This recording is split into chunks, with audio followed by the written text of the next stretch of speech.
Hey, FUB community. Going to do a quick video today on one of our automation triggers. So we're going to be taking a closer look at each of our automation triggers. Today we're going to look at our call trigger. So I'm in our workflow,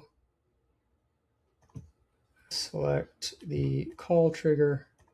So this will trigger anytime a call is logged in follow-up auth. So we're going to go through some of the possibilities of what can be set up with this. So we're going to take a look at the data. We have date and time of the call, who created the call, the lead record, the call was logged in, all the data in the lead record. And now we have specific data on the call. And so we can filter by any of this info, which allows us to do a few different things. So some of the things we can do, if it's an inbound call and the duration is under a certain amount of time, indicating that the call wasn't answered, we can then trigger an action plan to add a task to return the phone call. If the call came in and the person was in a pond, we can create a task for our inside sales agent to return the phone call.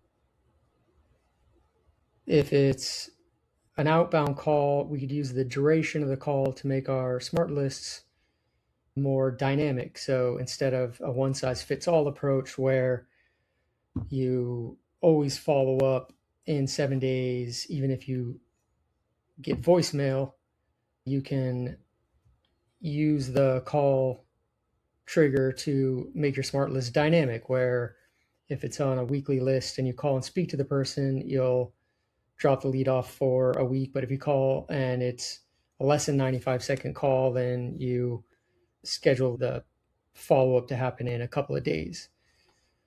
So now let's go to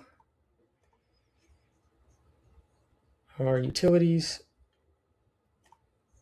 So with utilities, we can do a date calculator or a math operator. And so a couple things we can do here is, if you could set up a counter for number of calls in a row where you don't speak to the lead.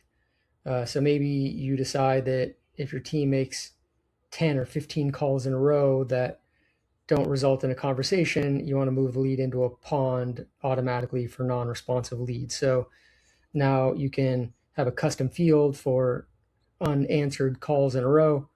And every time a call happens that's less than 95 seconds, indicating it went to voicemail, then you add 1 to that number. And then when it hits 15, you can move the lead into a pond automatically, or maybe apply a tag.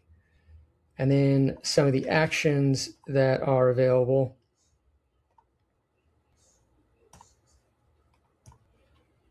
We can apply tags.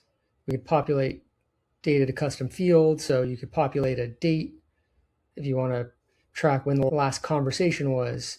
Anytime a call happens that's over 95 seconds or 2 minutes, you can populate the date to a custom field showing the last conversation.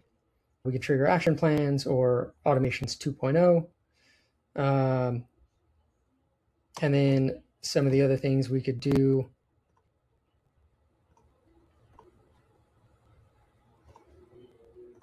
are, we can trigger Zapier.